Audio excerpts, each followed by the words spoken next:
من یہد اللہ فہو المہتدی، جسے اللہ ہدایت بخشے وہی ہدایت پہ ہوتا ہے، ومن یضلل، اور جسے وہ گمراہ کر دے، فاولئک هم الخاسرون، تو پھر ایسے ہی لوگ ہیں جو خسارہ پانے والے ہیں۔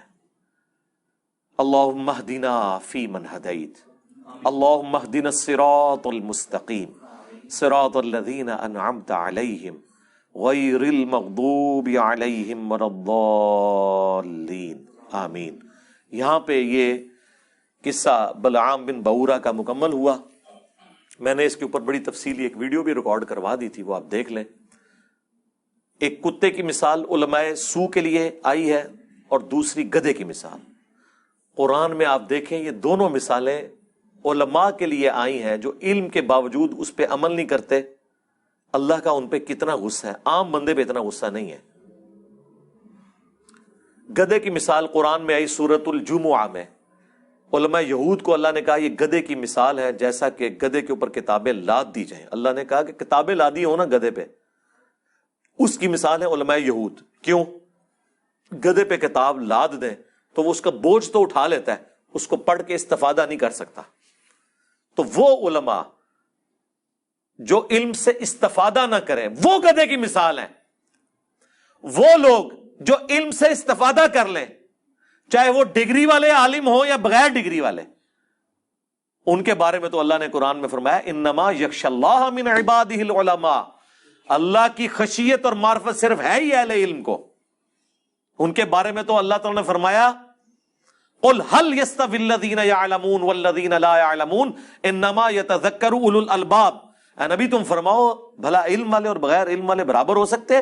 نصیحت تو نہیں حاصل کرتے مگر عقل والے۔ ان کی تو تعریفیں اللہ نے کی ہیں، لیکن ان کو گدھا کہا کیونکہ گدھا استفادہ نہیں کر سکتا۔ لہٰذا وہ علماء جن کے شوکیسوں میں کتابیں رکھی ہوئی ہیں استفادہ نہیں کرتے، تو وہ گدھے کی مثال ہے۔ علماء یہود کو پتا تھا کہ یہ وہی آخری پیغمبر ہیں، نبی امی، ان کی کتابوں میں پروفیسیز موجود تھی لیکن انہوں نے نبی الاسلام کو نہیں پہچانا۔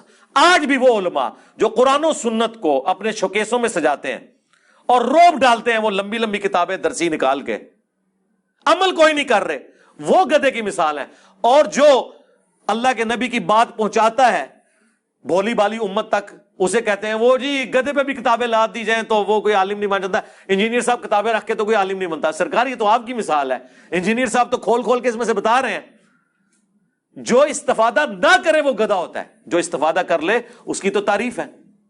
اور حدیث میں صحیح بخاری مسلم میں آیا کہ نبی علیہ السلام نے فرمایا میں نے اپنی امت کے ان علماء واعظین کو کولو کے گدھے کی طرح اپنی انتڑیوں کے گرد چکر کاٹتے ہوئے جہنم کی آگ میں دیکھا ہے۔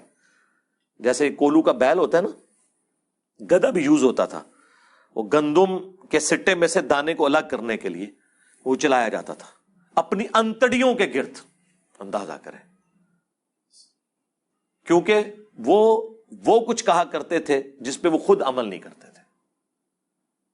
اور پریکٹیکلی علماء سو کا یہی حال ہے کہ وہ یہی کچھ کرتے ہیں۔ سارے کا سارا فتنہ علماء سو کا ہے۔ علماء سو کا فتنہ اتنا بڑا ہے کہ وقت کا پیغمبر بھی ہونا یہ اسے بھی کامیاب نہیں ہونے دیتے، آخری درجے تک کوشش کرتے ہیں۔ عیسیٰ ابن مریم کے مقابلے کے اوپر کون کھڑا ہوا تھا؟ یہودی علماء۔ کوئی ان کے زمانے کا کوئی پلیئر تو کھڑا نہیں ہو گیا تھا، کوئی کشتی کرنے والا پہلوان تو نہیں آ گیا تھا، علماء آگے تھے کہ اسے یروشلم میں ہم نے نہیں بات کرنے تھے، کیونکہ وہ یروشلم میں کھڑے ہو کے ان کی حرام خوریوں کو ہائی لائٹ کرتے تھے اور کہتے تھے کہ تم نے کتابوں کا راستہ چھوڑ دیا۔ وہی ہماری والی بات جو ہم کہتے ہیں کتابوں کا دین اور بابوں کا اور۔ اب 25 سال کا ایک نوجوان جس کی داڑھی بھی مشکل سے نکلی ہوئی ہے، جب 80-90 سال کے بابوں کو آگے کہے گا کہ حرام خورو چھوڑو، تو وہ کہیں گے یار تجھے تمیز نہیں علماء سے بات کرنے کی۔ انہوں نے فتوے جاری کیے عیسیٰ ابن مریم کے، وہ تو اللہ نے انہیں زندہ اٹھا لیا آسمانوں پہ بچا کے، ادروائز مولویوں نے اپنا کام ڈال دیا تھا۔ تو جب انبیاء ان مولویوں کے شر سے محفوظ نہیں رہتے جب تک کہ اللہ تعالیٰ انہیں بچا نہ لے، سرکار تسی میں تے شاہی کوئی نہیں سوائے اس کے کہ آپ ان کی ڈاکٹرن ان کے اوپر الٹ دیں، جو اللہ کے فضل سے اس پلیٹ فارم سے ہو گیا ہے۔ بس اب آپ ان کی چیخیں سنیں، اللہ کے نبی کا جھنڈا انشاءاللہ بلند ہوگا انشاءاللہ تعالی۔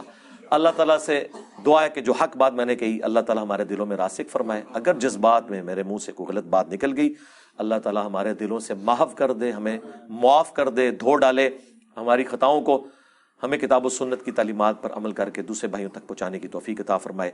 سبحانک اللہم و بحمدک، اشہد ان لا الہ الا انت، استغفرک و اتوب الیک، وما علینا الا البلاغ المبین۔